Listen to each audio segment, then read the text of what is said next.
How many of you have had someone to lean on you for support? Now, how many of you would like to take better care of yourselves while you're providing support to other folks? So those of you who didn't raise your hands, that means you're already taking pretty good care of yourself, huh? So I think for most of us, we are already the balm for so many people in our lives. Just like the aloe vera plant that provides a healing property to us when we're burned and when we have ailments, we do the same thing for the people that we serve. And I think most of us in this room, we're really good at fanning the flame for those people whose dreams are about to die or they decide that they want to give up on their dreams. And we are really good at providing exceptional service in order to help people live exceptional lives. But today, I want to thank you. I want to thank you for taking time out for you. March has already done that, but I want to thank you again and for taking time out to even spend time listening to me today. So I want to share with you why I'm really passionate about talking about being the bomb. I'm passionate because I'm a wife, I'm a mother. You heard Marge say I'm a psychologist and I'm a minister and I'm a lot of other things. And I know what it's like to be overextended, almost to the point of not being able to fulfill your purpose the way you are destined to do.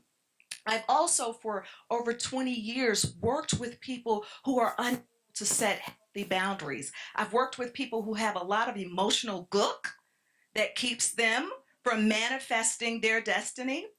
And I've worked with people who've been wounded by people who they love and trusted. And so they felt betrayed. And so what happens when we're in those moments is that we're like that little hamster on a wheel and we're spinning and spinning and spinning. So today, just for a few moments, I want to talk to you about the elements of building a house and how those elements can help you be the best bomb that you can be and how it will help you take care of yourself in the process. But to do that, I want to tell you a story. A few years back, I was planning a workshop with a group of women, and it was on healthy relationships. So I called my father, who was 85 years old at the time, and I said, Dad, can you tell me about building a house because I'm doing this workshop on healthy relationships? So my father starts and he says, well, baby, because that's how he referred to me. He said, when you build a house, the first thing you need is a firm foundation because your foundation has to be strong enough to withstand the storm. But I knew from my father that foundation was God. And so I started saying to myself, does Dad really get what I'm asking him to do? Because, you think you know more than your parents at all ages of life, right? So I'm like, is he really getting what I'm asking? But the Spirit said to me, just wait and listen. So my father continued. He said, after you have that firm foundation, then you need to build your walls because your walls are on that foundation. And he said, you have to select the best pieces of wood for that wall. And that means that you have to learn to love and care for yourself because your walls will determine what comes in and out of your house. And so then he moves on and he says, after you have your walls, you need to make sure that you have a secure roof because if your roof is not secure, it will allow the elements to start coming in and damage your walls. And that means you have to be careful who you hang around. Because who you hang around will determine exactly where you will go in life. And so it will just subtly destroy your walls and they may become in disrepair. So destructive are those elements that you may not be able to repair the damage. And then he said to me, you also have to have reinforcers for that house.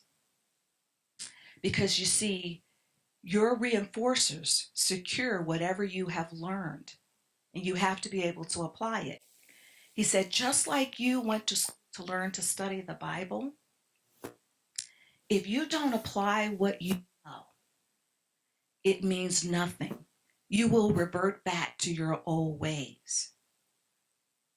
Wow. I could not believe it.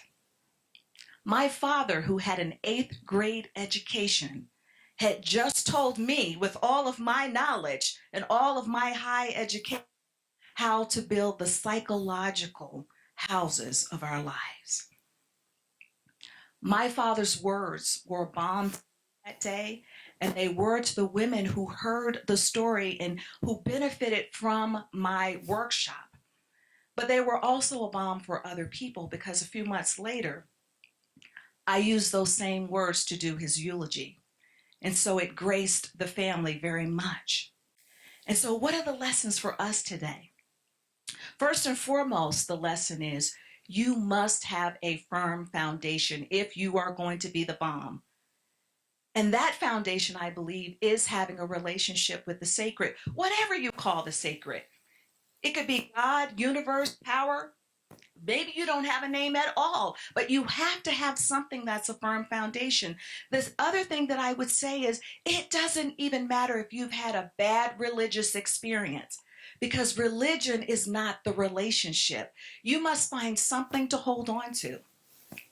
And that sacred being, whatever that is, will let you know that you're a sacred being, that you have sacred power, that you can do anything that you put your mind to do. And that sacred being will also help you when you're feeling doubtful. It'll give you encouragement.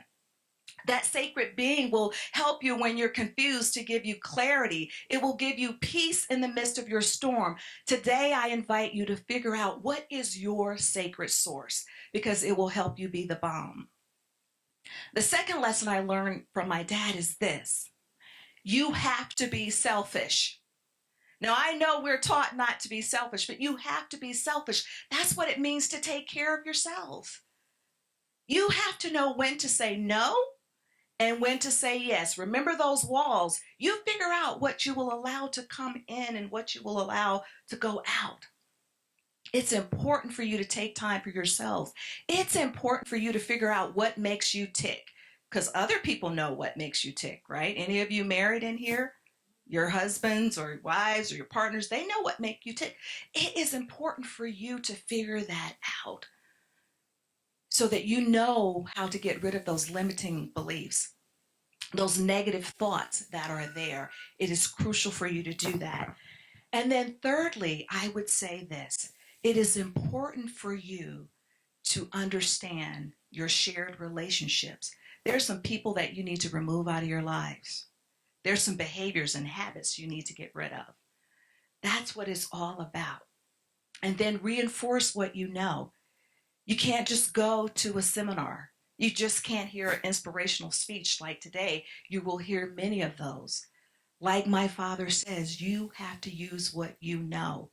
You matter.